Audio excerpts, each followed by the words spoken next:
Welcome to the Master Your Mix podcast, helping engineers, producers, and artists create professional recordings and mixes, even from home.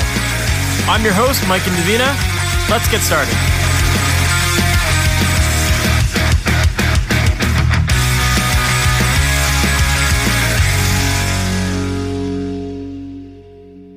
Hey, welcome to the Master Mix podcast. My name is Mike and Davina, and thanks so much for hanging out with me today. Today, my guest is Tony Mantz, aka Jack the Bear. And Tony is the owner and founder of Deluxe Mastering in Australia. And he's been working in the industry for over 35 years in many different facets of the music business, from radio to mastering and a whole bunch in between. And this interview is a powerful one. And what I mean by that is that Tony is a very open book. And he tells you exactly what he's thinking straight up, but in a way that I think is very, very helpful. And you can tell that he really cares about helping people get clarity in their lives and help people forge their way through the music industry. And in this conversation, we get into some very deep topics, everything from dealing with imposter syndrome to knowing how to push forward when you don't have support systems in place. Like if you have parents that aren't supportive of what you're trying to do and what you're trying to accomplish in the music business, I think you're going to really resonate with this episode. This episode to me is almost like a therapy session, both for me, for Tony, and for you, the listener. I think that there's a lot of deep reflecting that can be done from what you're about to learn in this episode. And so, yeah, I'm just super excited for you to hear this one. This is a bit different. We're not going to get into a lot of techie talk. This is really about helping you with your mental health to succeed in the music business. So, yeah, I think you're going to really enjoy this episode. Let's just jump right into it. Tony Jack the Bear Mantz, how's it going, man? Very well indeed, my friend. How are you? Doing great. Thanks for being on the podcast. I really appreciate it. Well, you certainly have run out of options when you come to me. I definitely know that. Hey, bottom of the barrel, bottom of the barrel stuff, my friend. This is going to be fun. I know it already. For people who might not be familiar with you or your background and how you got into music and ultimately into mastering and all the cool stuff you're working on these days, can you give us that story? Look, the long and short of it is, oh boy, man, we're going back several centuries now. Back in Jerusalem when I met Jesus. No. Okay. So look, I was a guy who always loved music as a child, was drawn to music, loved music. Music was an escape for me. And I worked out very early in life as a teenager. When I used to, work on my holidays, that I realized that you spend a big chunk of your life waking hours working. People work. And I thought, wow, that's a significant investment of your life. And it dawned upon me that I better make sure that I find something that I like doing, because life is not going to be fun. And so, working and seeing as a teenager, working in, at a canteen, in a heavy industrial area and watching people slipping in and schlepping out, and everyone was just thinking about the next break or the end of the day, punching in, punching out, the weekend, that kind of rigmarole. And it really impressed upon me because I thought, I don't want a life like that. So I need to find something that I like to do. And so I always knew I loved music. So I said, I'm going to do something in music. I didn't know how I was going to get there. I definitely knew that I didn't have the chops as a musician to succeed. I certainly didn't have the looks. So I had to find a way to do something behind the scenes. And, being an avid record collector, I would always listen to music and study the sleeve notes. And I just had this voracious appetite for absorbing all the credits and all this information. And back in the day before internet, it wasn't easy to be able to find information on studios and engineers. And, you were lucky to get a magazine, a mix magazine or REP, Recording Engineer Producer magazine, that would come, and I'd have to travel into the city to a newsagent to get a copy of that. It's a very different world, to try and get informed, unlike you crazy kids today where, you pick up one of these things and Robert's your mother's brother, So I worked out very early in life. I wanted to do something in music.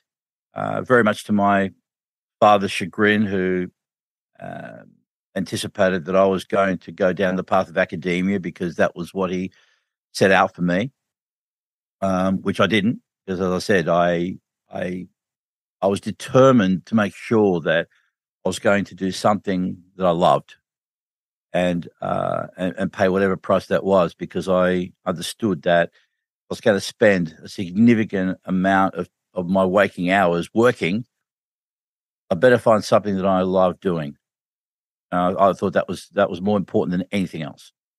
I love that. I think that's such a I think that that's such an important thing that a lot of people don't think about. You know, it's like people think that success equals money, and then because of that, they look at other fields that maybe start at higher wages and that kind of thing. But it's like there's a quality of life that you definitely lose when you just jump into something just chasing money. So yeah, I definitely that certainly resonates with me a lot. Definitely. Oh, look, absolutely, and I think it's something that we need to teach kids more about, which is the reframing of success. And money's important, no doubt, and you need it to get by and to do things and buy things and whatnot. But it's the acquisition of it, it's how you acquire it, that it really, where you got to make a distinction of what are you going to do in order to acquire, how are you going to work out a way to bring value to do that, and to be happy, man. It's the things that I guess as I've gotten older, I've reframed success very differently. For me, success is flexibility, peace of mind, family, connection, friendships, these kind of things. It's great to have beautiful gear and all the latest plugins and all this sort of stuff. That's all good and dandy, but ultimately they don't bring fulfillment. Absolutely. So, but that's something that I learned to appreciate the older I got, and now as I'm hitting 60, I appreciate that now more than ever, and it's something that I try to encourage others to think about, and hopefully they get it earlier in life, because it's a far better way of being. Absolutely. Well, that brings up a really interesting topic that I think a lot of people listening to this can resonate with, which is that, you had mentioned that your dad didn't really support your decision to pursue the music industry. And for a lot of people, they don't have support systems. And, they're in similar situations where, the people that are close to them are like discouraging them from doing those things that they really love. And I'm curious to know, like, how did you forge on with your career despite having that resistance? Good question, and it's an interesting topic. In my case, growing up as a youngster, my whole thing was about getting my dad's validation, and so I wanted to make him proud. But my father couldn't see music as being a career path. He didn't see it as a career. And so it instilled this real kind of fuck you mentality in me, and this real grind mentality. And it made me, just become someone that was just going to forge away somehow, no matter what. And I learned how to become resourceful, because it was more about, I'll show you that I can do it, and I'm going to make it despite what you say. And it's interesting, at times people have asked me, well, do you think things would have been different if your dad was more supportive? Because I had friends who had similar ambition to me, and parents that were more sympathetic towards their pursuits. And I was always very envious of them. And the honest answer is we'll never know. But what I can tell you is, because of my dad, bless him, because of that resistance that he put on me, it fired me up. It helped build resilience within me to go out there and do it. Mm-hmm. So it isn't necessarily the best way of doing things, but the fact of the matter is, had it not been for my father being so resistant and not being so supportive of me, I wouldn't be who I am today. Absolutely. That person who will grind and will just pull out all stops when I've got something in front of me that I'm really really passionate about and I believe in and I connect with. Of course. And I'll just run through fucking brick walls, right? So it's an interesting one. I think it's I tell parents, I advise parents to support their kids when it comes to, so long as whatever they're pursuing is legal and ethical, and is something that is true to their heart. I think parents should be supportive and try and create an environment that's going to foster that. But by the same token, sometimes that little bit of resistance is what's going to also help you develop a thicker skin and toughen up a bit to be able, because you need to have that, because life in general it's beautiful, but it isn't an easy run. And the only way you're going to grow in life is through resistance. It's through problems. It's through overcoming obstacles. It's through all those things that get in your way, right? You won't get big muscles, if you don't carry big weight that's going to create resistance and tear the muscle fiber in order for it to rebuild, right? You're not going to get smart unless you start using your brain and getting neuroplasticity going on. So we need that. So I think it's a balancing act, love and positivity and support, but not so much that people then become too reliant on others' things. Of course, you got to learn how to become self-reliant. You got to learn how to become resourceful. You got to learn how to be able to crack the various codes, so to speak, in order to get to where you want to go. Of course, yeah, that makes a lot of sense. And yeah, I mean, it's arguable that maybe had you had a really supportive dad, that maybe you wouldn't have had that hunger for the work that you did, right? It's possible. Like I said, I tend not to dwell too much on the hypotheticals because the what ifs are, well, we can sit and talk about that all day. That's why I said what I can tell you for certain is this is what happened, and just really focus on what's factual, what actually happened, what came to be. Yeah. So then for someone in your position now who can look back at that, how you forged on and made your name in the industry, for people that are in a similar situation to you where maybe they don't have those support systems, what advice would you give to those people to encourage them to move on and move forward? I think you just have to have an undying belief in yourself, regardless of what people may say to you. Here's another thing I learned later in life, and that is, the haters, as people term it these days. I have a saying I've been using for a long time, which is haters are confused admirers. People, like my dear old dad, bless him, who would come up against me. I believe that he's, in his own heart, he believed that he was doing the right thing because he didn't understand what was involved in the industry. And people may mean well when they tell you shouldn't be doing this, or perhaps you should consider that, or get a job or an education a certain way.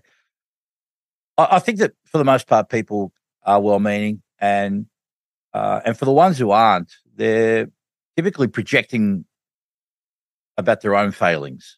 They're putting it on you, and so it's very hard not to take things personally. Of course, but you have to learn not to take. But you got to learn how not to take things personally from people. So if you're in a situation where you don't have a lot of support around you, I suggest you just have to distance yourself from that energy and find a different peer group. Peer group is so important. The people that you hang around with, the most, it's absolutely vital. Who are the friends that you talk to on a regular basis? Are these people that share similar visions to you? Are these people that will hold you accountable? Are these people that are brave enough to say the things that others won't? Will pull you up, call you out on your bullshit. So people have a tendency to just kind of let people slide and do their thing, knowing full well that they're probably not doing good for themselves. But They're too afraid because of rejection, maybe, or they just don't want to cause any friction, or they're just laughing at you. Just, Of course, laughing at you, and these are not the kind of people that you want to have around you. You want to be part of a community or a group that share your vision, support you, but will also sit down and say, "Hey, you know what, dude, you're slipping up," or "Hey, dude, you need to pick up your act a bit." And then you have to learn not to take these things personally, because another saying I say quite often is that your real friends will say the shit things to your face and the nice things behind your back. Mm-hmm. Absolutely. Yeah. So it's vital that you find people that are going to help you go where you need to go, but also people that you can help along the way as well. Because I really believe that when you're a contributor in the world, when you're a contributor within your community, you're going to go a lot further than being a competitor as such and trying to fight against other people. 100%.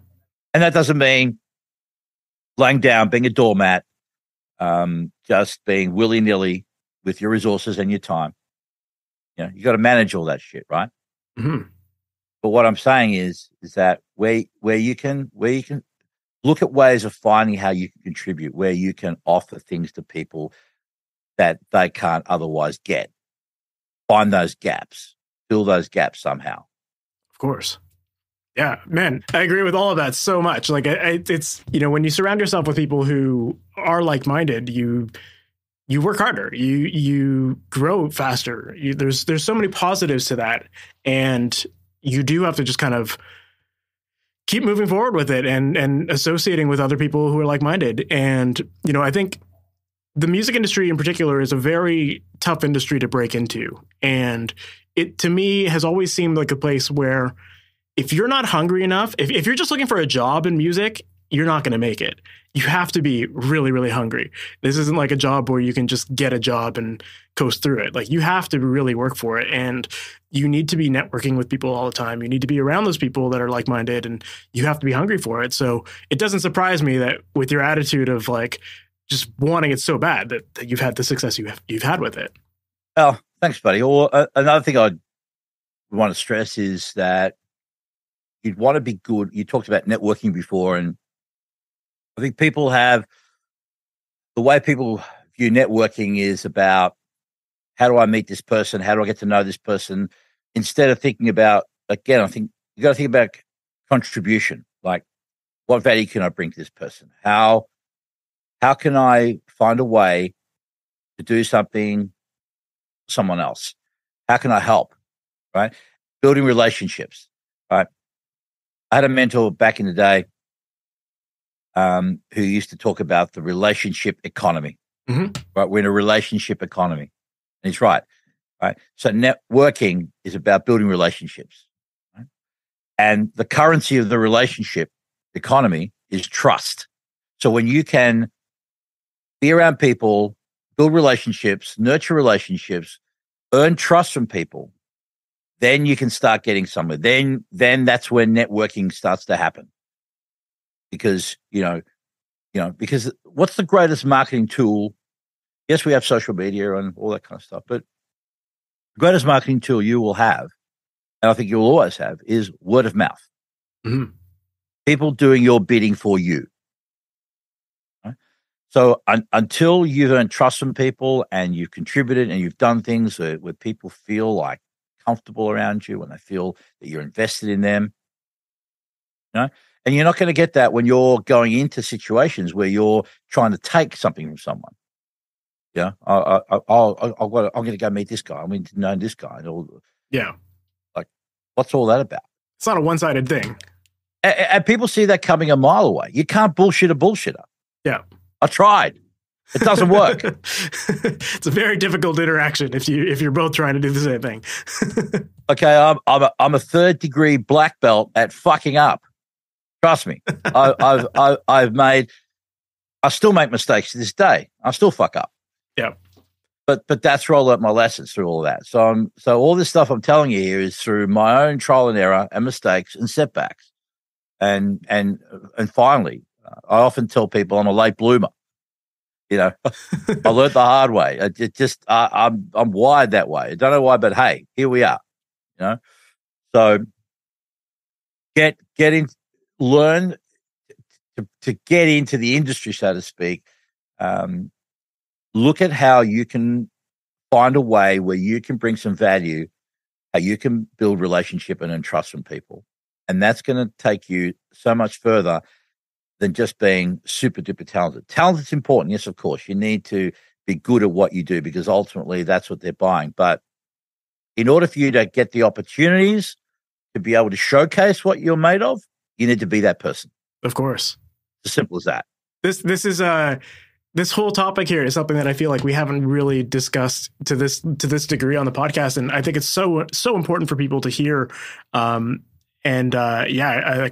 love your openness to this conversation. I think there's a lot of people that you're right, like will view networking as like this one-sided thing. It's like, how do I get to know someone so that they're going to help me? And it's like, no, these people aren't there to help you. Like, what are you going to offer them so that they can or they want to help you? Without having any value, like there's no reason for these people to want to interact with you, right? Like they're going to get hounded by people every day. So I think that there's also a lot of people that might be listening to this and have heard you now say like, provide value to people. But a lot of people when they're getting started are like, I don't have value in this. So what would you say to those kind of people? Well, okay, so I'll give you an example. You may not have value in the field right now, but you may be a person that knows how to solve problems for other people, for example, or you might want to meet a certain person from a record label, and you find out because look, these days you kids have got Instagram and ways of finding so much about people. And you got to connect with them, like build relationships based on common ground. So, if, for example, you find out a certain person has a hobby that you have, share a hobby. Let's just say fishing.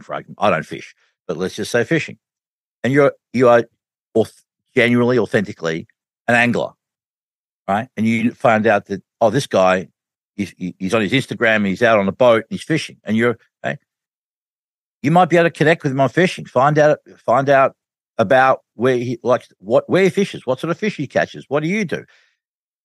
You're getting away from the music stuff because label and A&R management, they get it all the time. It's all based on the same shit. But that way you get to meet them on a level that you share, common ground, and you start to connect on something else outside of music. Mm-hmm. Create a friendship, if you will. Okay. And then earning trust through other things. But again, unless you are authentically engaging in whatever that is, take the music out of the way. That just comes later. Yeah, it's inevitable that it's going to come up at some point. Or you may be a guy that's you either are or know people that are into IT. You find out so and so is having issues with his computers and that. Why not go to him and say, listen, I can help you out, my friend. Mm-hmm. I can help you out. I know someone that can help you with that with no expectation. This is the key. Whenever you do this stuff, you do it with zero expectation, not like, he's the, A&R of this record label or, the managing director of this company or studio owner here. Like, no. You because like I said, you can't bullshit a bullshitter. You have to be good at fostering relationships and finding, that's what I'm saying, find the way where you can actually get in there, make a contribution, bring some value. Everyone values things differently. Mm-hmm. Okay? So find that thing, and if you can genuinely do something about it, directly or otherwise, start there. Work on that. Yeah, I love that. That's great advice.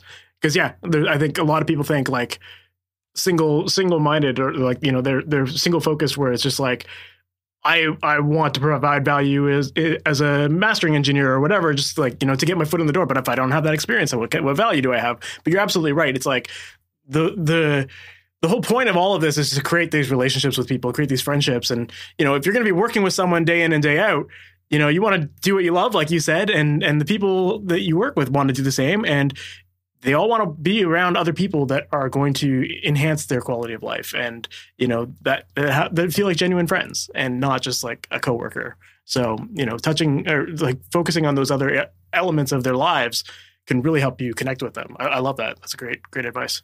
Yeah. You have to adopt a long-term view. It's as simple as that. Yeah. And if you don't, then you're not going to last. You won't. If you're in for the short term, you're trying to get a quick fix. You're trying to sort of get in and out. You just won't last. Simple as that. You'll be found out very, very quickly. So this is why it's so important that you need to be authentic in your dealings. Of course. Yeah. And very sincere in how you go about your shit. Yeah, I love it.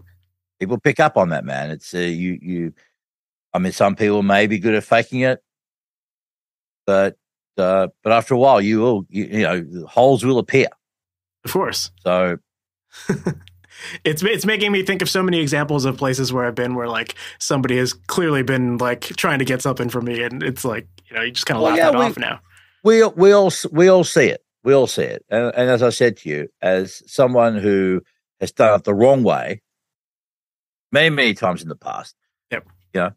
I had to hit my head against a brick wall many times before things started to fall into place for me. but hey, a late bloomer, but here we are. Yeah, there's a great book that I'd recommend anyone listening to this read if they haven't already. It's a book called How to Win Friends and Influence People, or How to Win Friends and Influence People, I think is the name of the book. It's very much like what we're talking about here. It's like, it sounds like a schmarmy kind of title, but it really is more about like creating those relationships with people. And, once you've got those relationships, then like things will naturally progress to the things that you ultimately want to connect on. Right. So, yeah. Love it. So you talked about how you made it very clear. It was very clear to you early on that you wanted to do what you loved, and you were clear that it was going to be music. But how did you actually get into the music industry then for yourself? My pathway was kind of quite unorthodox. So back in my day, the typical pathway was you go into a studio, you would you become a runner. Basically, was you would just go and just getting tea, getting coffee. You didn't really spend that much time in the studio at all, for that matter. You were just a fetch and carry boy, AKA providing value. well, yeah. And it was a way, of being tested, and then over time, if they liked you and you were efficient and you were good at what you did, then you could probably get into the studio and start assisting in sessions, and then you start learning the ropes. So it was a very hands-on kind of apprenticeship. No, it wasn't formal at all. I didn't do anything like that. I wasn't the product of the studio environment. I basically, the way I learnt is I don't want to say that I'm entirely self-taught, because that's not entirely accurate, but I did a very long-winded, different kind of apprenticeship. I basically went to different studios and knocked on doors and introduced myself and said, "Hey, I'm from Australia. So I'm really keen to learn." And I would just go to lots of different places, and I would spend little bits of time here and there. I'd ask questions. I'd sit down and, again, just build relationships with people along the way, and then see when I felt that I accumulated enough information and knowledge that I thought, okay, I'm going to try and do this for myself. And that was really interesting, because along the way, I think the greatest lessons I learned along the way weren't just the technical ones, but it was about, because I went over to the US and Canada, spent a bit of time there. And I went there because I used to really love the sound of, as a young kid listening to records, it was always the American records that had greater appeal to me. So I thought, well, these are records I like listening to more than no disrespect to the English records or English producers, but there was just something about American records and American sound that just appealed to me more. And so I thought, well, I'll just go over there. And that's, again, with no disrespect to my country and to the talent that we have here. I just thought, well, God, even the local talent here are utilizing overseas talent. So my logic told me, well, if I can learn from these guys and see what's going on over there, then that's going to hold me in better stead.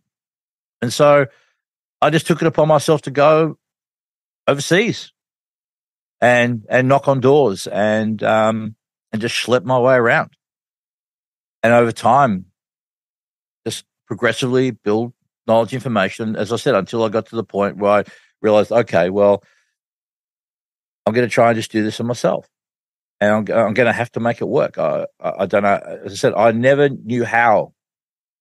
I didn't know how I was going to do it. But I knew I had to do it because I was driven by my father, always listening to my father saying, you're never going to make it. You're a loser. You should have listened to me, yada, yada, yada, yada, yada. So, and interestingly, that path, if you will, contributed to a major reason why for a good 25 plus years, I felt like an imposter as a mastering engineer because all my contemporaries, all my peers who had gone through that traditional mode of becoming an engineer, and I didn't do that. I felt like very much like an outsider, didn't feel like one of the boys, didn't feel validated in any way. And so I laugh about it. I laugh about it now, but it was crippling. So again, the outside looked all good, but inside I was in turmoil and fearing that, oh my God, I'm going to get found out. Oh my God, I'm going to get found out. People are going to realize that, I'm not a product of the studio system like everybody else. So therefore, who the fuck am I to be here doing this? It was very, very debilitating. And it was a huge gorilla on my back. Took a lot of therapy to get rid of that one. And that one came late in life too. But, we finally got rid of that one. It's interesting because, I think there's a lot of people. I mean, back in the day, you're right. There was like that traditional route of like you become a runner, you work at a studio, you kind of work your way up the ranks that way. And you kind of did a little bit of that, but then you forged on independently. And I feel like these days, with like the internet making things so accessible, there's so many people more than ever that are self-taught. And there's a lot of people that are listening to this who are battling that imposter syndrome kind of thing because they're like, what do I know? I just taught myself. Like there's like probably so much stuff that these other people know that I don't. And therefore I'm not worth charging people for my services or I shouldn't pursue this, that kind of stuff. I think that's something that really affects a lot of people and it makes people afraid to jump in and take chances on themselves. So as far as dealing with imposter syndrome, what were some of the ways that you coped with that to help you overcome that? Well, as I said to you, that took a lot of therapy. And the breakthrough moment for me came when my therapist asked me to challenge my thoughts around why I thought I was an imposter. Why do you think you are an imposter? And in the same way that a defense attorney will cross-examine somebody with questions, you start to realize that, well, hang on a minute. Okay, so how long I've been working for? This many years. Who are the artists that I've been working with? I've been working with these artists. I've managed to develop this. I've managed to do that. So what makes me an imposter now? You know what I mean? When you start to logically break things down. Now, humility, being humble is one thing, and I think when people get into this imposter syndrome, I used to think of it as this it's a faux humility. You're always just trying to, keep yourself in check, but that's really just self-deprecation, which isn't helpful. Right? Mm-hmm. It's really interesting, man. I wrote a blog about when I had my breakthrough years ago now, and I wrote about it on Facebook. And it was a very raw, transparent blog where I just put it all out on the line. I thought, you know what? Fuck it. I know a lot of people feeling this. The amount of emails and messages I got from people like, I'm talking some badass motherfuckers, right? I'm not going to name them, who shared with me that, oh my God, you have no idea what you wrote, how it hit me, and how I still feel like that. And I'm going, what? Seriously. I believe it. It's crazy. Right.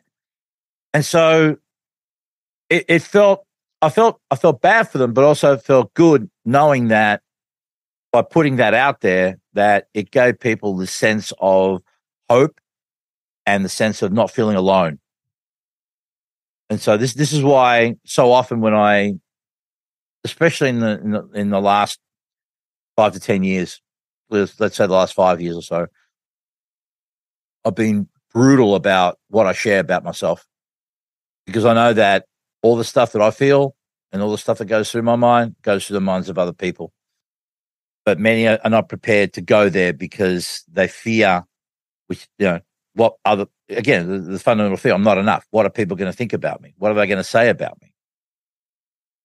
And so they have a brand, they have a reputation, they have this thing that they're trying to preserve. And so they need to build this thing around them.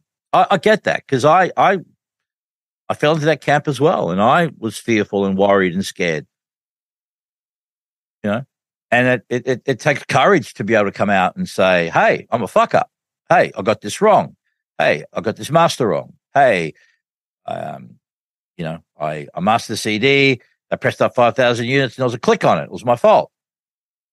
Any engineer of any note that hasn't fucked up and tell you they haven't fucked up are liars. Oh yeah. I fucked up like 20 times already today.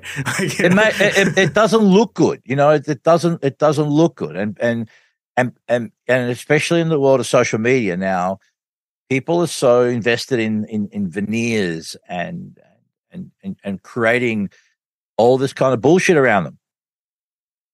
It doesn't work. It doesn't work because, how often do we see people are saying openly now, social media, we know that's all full of shit. We know that you're not enjoying it's ridiculous, isn't it? That we know it anyway, and yet people still do it. Yeah, we've all done it. We know that behind the scenes people are. That's not reality. And again, it doesn't mean that everything has to be a complete confessional, and you have to expose every little thing about yourself, but it's just some straight up honesty, man. Because we all feel the way we feel. We all have these feelings. We all have these insecurities. We all have these issues. And I think the more it's discussed, the more it's talked about, the more it's brought out in the open. And that includes things like mental health. That includes things like, again, I've spoken so much about my mental health addiction, mental health problems, depression, anxiety, cocaine abuse, having used meth, all kinds of drugs. A lot of people like to sweep that shit under the carpet because it's not pretty. It doesn't look good. It doesn't help. Mm-hmm. But in my case, it's like, hey, whatever I've done, I've done. So I know some people have said, oh, I'd be very careful if because maybe it doesn't look good. It might reflect. It looks like, well, but it's true, especially in the age of the internet, right? We are becoming so much more exposed. There's someone to know someone to know someone. You're going to get found out. So you may as well just put it on the table and just be transparent about things. Right? Of course. Yeah. I love, man, this is like, I appreciate your candor with this. And I think it's so important for people to hear this because there's a lot of people that are putting on that facade, or that they need to be perfect, or they think that others are perfect, and that's impacting the way that they approach their own lives and careers and that kind of thing. So it is really important to have this conversation.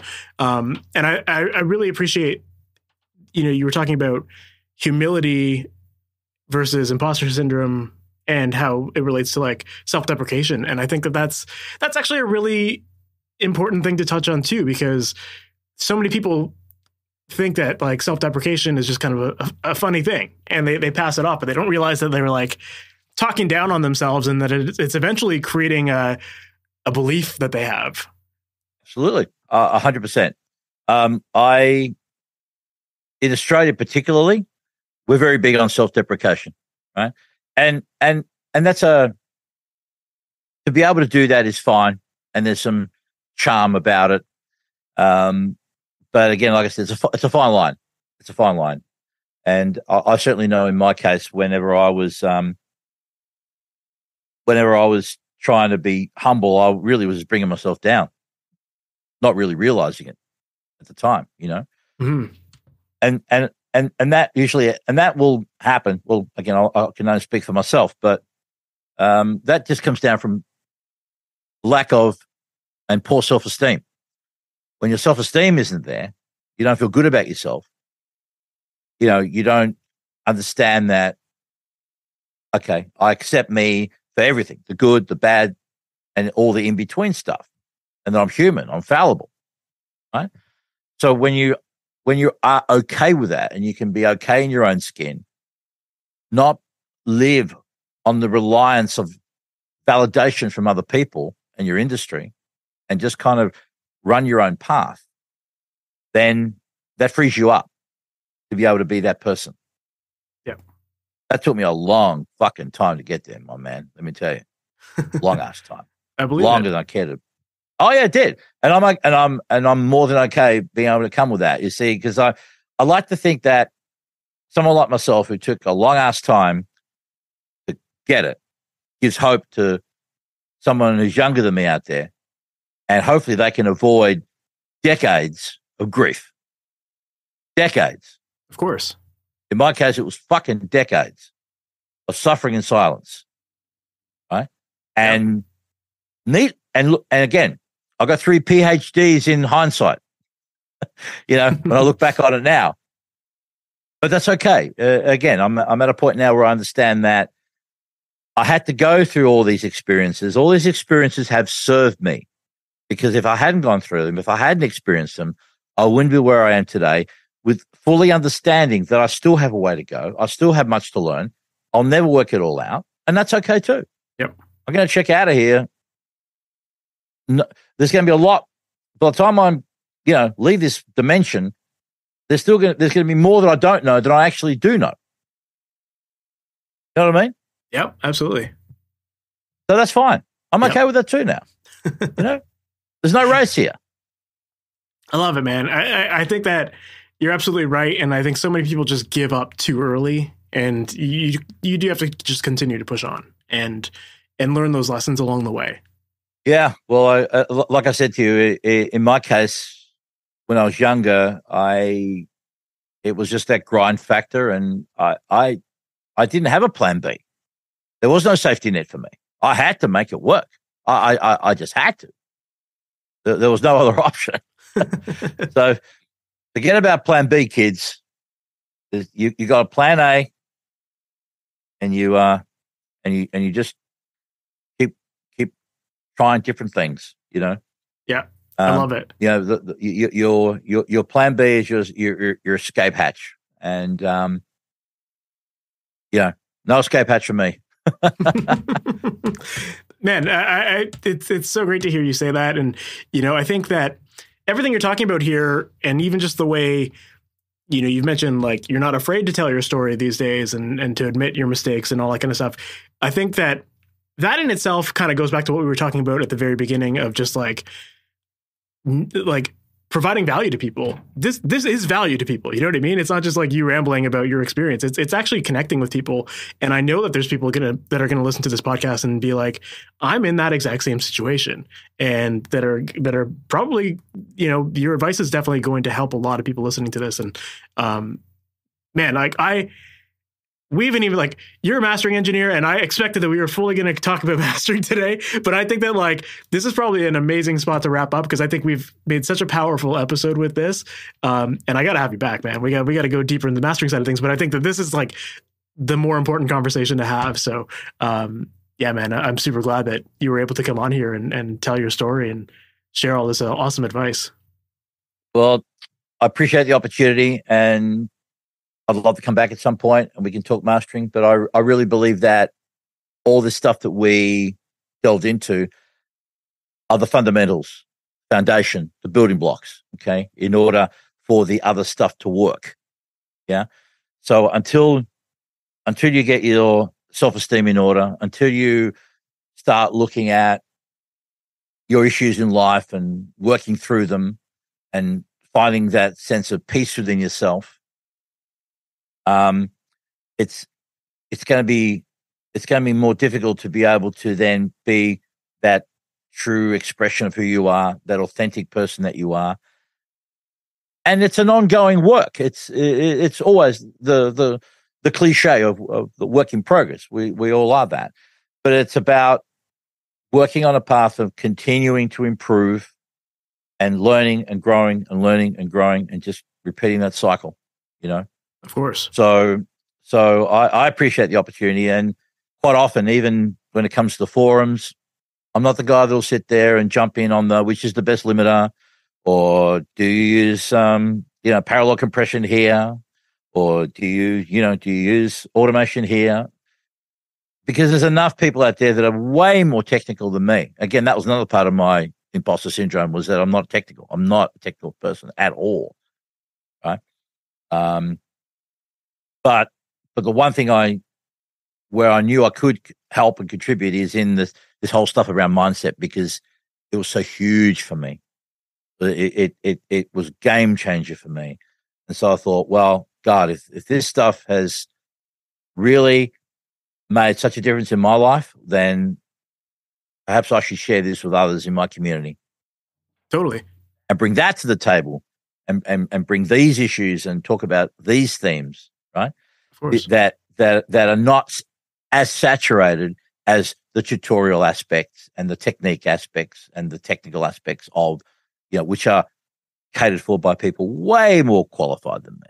And it's very interesting to hear you say that, because that's how I discovered you, to be perfectly honest. Like, I was part of a mastering Facebook group, and I see your posts all the time in there, and I'm like they're so different than everything else that's in there that they're like, I resonate with them, I get them. So that's that's just another example of like the connection you're making with people by just telling your story. So yeah, man, it's been amazing having you on the podcast. I really appreciate this.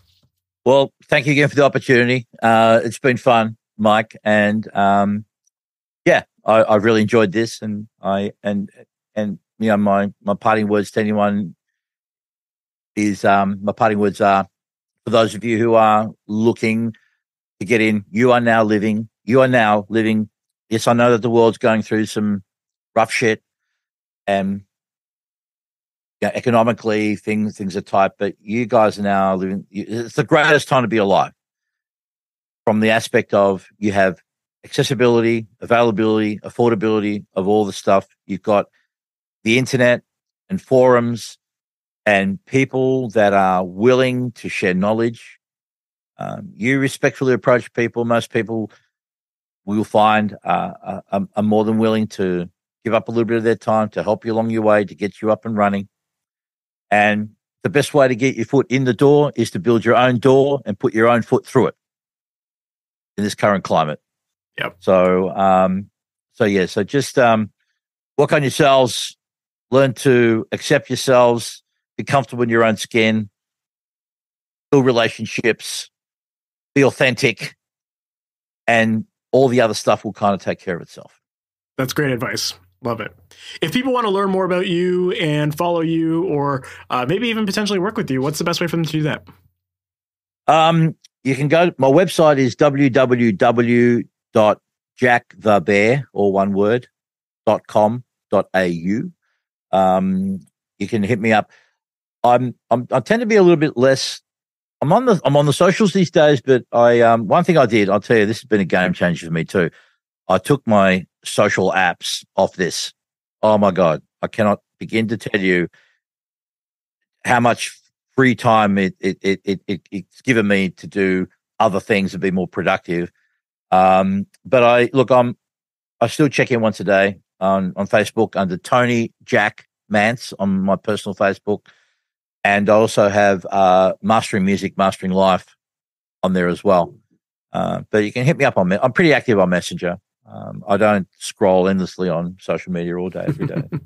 But you guys can hit me up there. I'll be happy to field questions because, again, I know what it's like to be that person who's on the outside looking in, and what a big deal it is when someone actually gives you the time of day to respond to you and to answer your question. I've never forgotten what that feels like.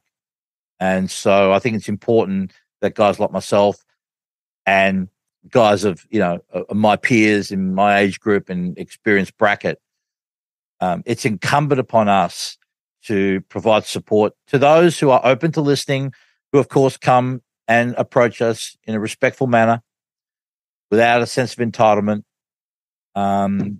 to help, because other people helped me before. So we are obliged and duty bound to pay forward that level of kindness to the next generation. That's amazing. And the older I get, the more important that role is to me, to play more of that role, within my community. And dare I say, even, I'm a great believer in legacy as well. And if I wanted to be remembered at all, I'd rather be remembered as the person that helped people rather than the guy that did this record or that record, nice as those records may have been. But I think you leave a more lasting legacy by being someone who has been a contributor and someone that's helped people along the way to help people get to where they want to go in life. Absolutely, man. Well, we're all grateful. I think I can speak for everyone listening to this. We're all grateful for all your advice and help that you've done with everyone already. And there's so many great nuggets from this podcast that I know people are going to gravitate towards. So once again, thank you for being on, man. I really appreciate it. Appreciate you, man. Thank you so much. It's been a pleasure. So that was my conversation with Tony Mantz, a.k.a. Jack the Bear, and that was a really powerful conversation. It might sound like I'm crying, but I'm actually not. I'm actually kind of sick. But it was still that powerful that I'm sure some people here are going to resonate with it to the point where they were maybe in tears. But yeah, I love all of the stuff that Tony covered here, especially with the stuff about defining what success means for you and dealing with imposter syndrome and how to provide value to others, because that's a really important thing as well. And I love what he was talking about with just, not looking at networking as what can I get from people. People have talked about that on the podcast before, but I think that the way Tony really described it in detail here, I think is going to give you a lot more clarity as for how to go about networking properly. And when you're having that self-doubt in your head that is making you think that you don't have value to provide to people and that kind of stuff, definitely go back and listen to what Tony said in this interview, because there is some gold in here, which I think is really going to help you and to help you get the confidence to move forward and pursue your goals and your dreams so that you're ultimately doing the things that you love and you're enjoying your life. So yeah, this was an awesome episode. So glad that we were able to make this happen. And I had a lot of fun with it. I hope you enjoyed this. I hope you resonated with it. I hope you learned a lot from it. If you did, make sure to subscribe to the podcast. That way you're notified about all new episodes as they go live each and every Wednesday morning. And also make sure to visit MasterYourMix.com. That is a website where I help out musicians with creating pro sounding recordings from your home studio. And if you're not sure about what steps to be taking, what to be listening for, what tools to be using, how to dial in settings, and you're frustrated with constantly abandoning your music and you're ready to just finally get it done and make it sound competitive with your favorite recordings, then make sure to visit MasterYourMix.com. And on that website, one resource that I want to point you to is a book called The Mixing Mindset. That is a book that I wrote a few years ago that really breaks down the process of mixing step by step so that you know exactly what to do throughout the entire process. And it eliminates all the guesswork so that you can actually finish your music and feel proud of the results and feel confident throughout the entire process with it. So once again, make sure to check out that book. It's called The Mixing Mindset, and that's available at MasterYourMix.com. We've reached the end of this episode. Thank you so much for sticking around to the very end, and I can't wait to chat with you in the next one. Talk soon. Later. Thanks for listening to the Master Your Mix podcast. To have your questions answered, submit your questions to questions@masteryourmix.com. Please go to iTunes and subscribe and leave a review. And for more information on how you can improve your mixes, visit MasterYourMix.com.